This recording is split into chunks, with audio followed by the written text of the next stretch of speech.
Good morning guys, nandito na naman ako sa Batangas at kakauwi lang ako. Wala pa akong tulog yung cute ng lemere. Ito nga ito yung papagawa ko ng figurihan. Ito nga yung mga gamit, materials. Ito nga, umpisahan natin sa samento. Ito nga yung samento. Bilangin natin kung ilang piraso.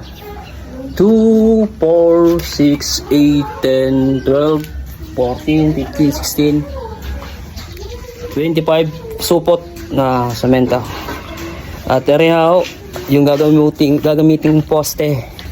Ito nga yung poste na gagamitin namin. Hindi na yung hollow block. Pero yung matibay din.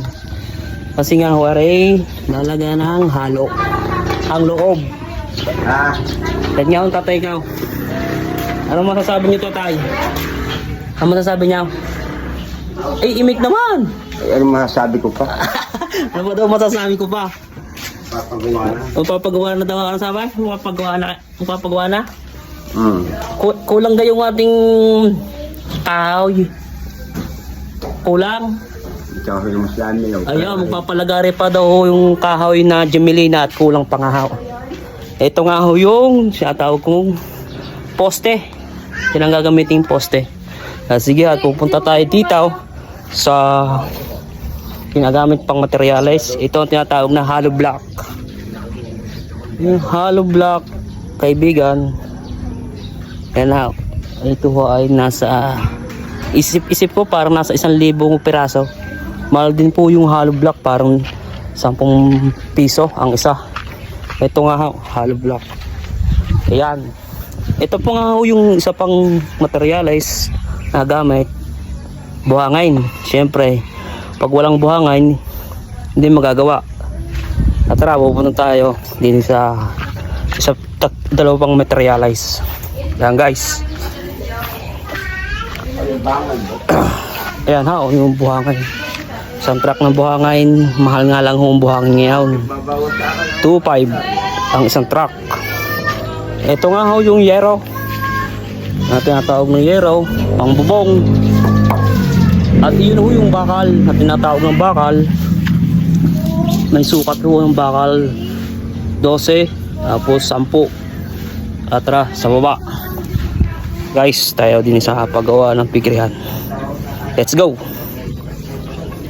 Tara dito sa baba. Ayan ha, tayo baba. Ayan nga ha. At titingnan natin kung nag-uumpisa na. Gabi, parang kung uulan. Ang dilim ho ng panahon, ang dilim ng langit. Yan ho yung ilalim ng lupa ng tatay na Ray. At din ho kami nagpapagawa ng figurihan. At ako'y dumuktong lang din ay. Diga ay, yan nag-uumpisa na ho sila naghuhukay. Yan at meron pa hong kamuting kahoy. Sarap gulayin Upaw, inam. Yan ha, at naghuhukay ho sila. Parang uulan. Yan ho yung mga inahay.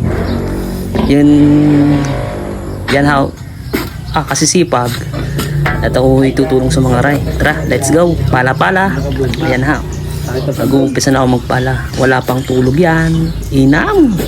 Sipag naman ng batang Arya. Yan ha, ito kayo nagpapala. Umpisahan na natin. Let's go.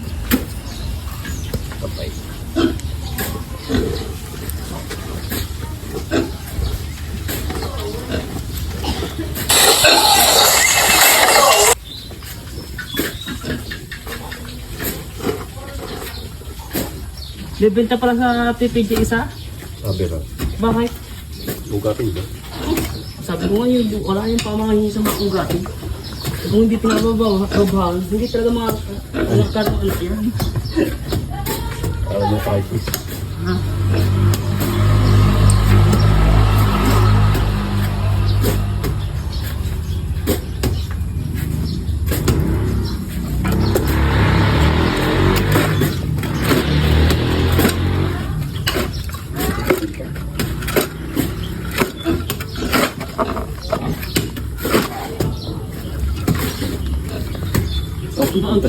Stanley pala taga video eh.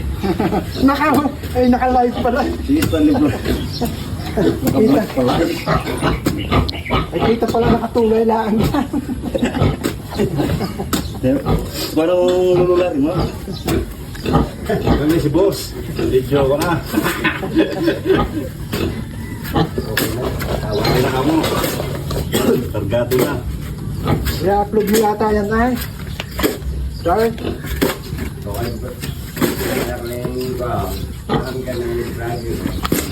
Ha?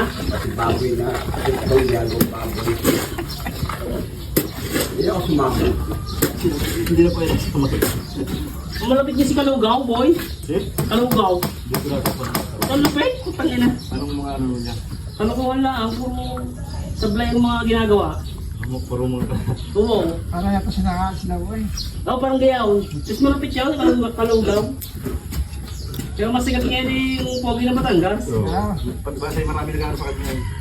Ano ang masama doon? Sila po. Ano? Umana. Panglaga. Parang ginagamit lang siya. Binibigyan lang ng 2,000 lang. Kami nakikinikita ng mga kwan. Oo, 95,000 ang pinagkan nila yun. Hindi ka namin kikikuan. 2,000 lang. Okay. Kami lahat. Oo.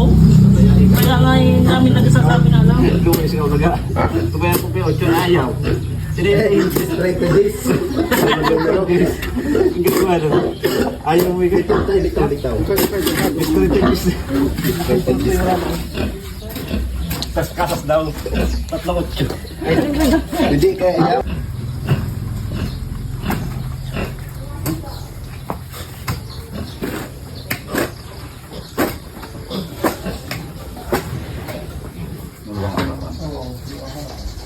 Mga harapan. May playground.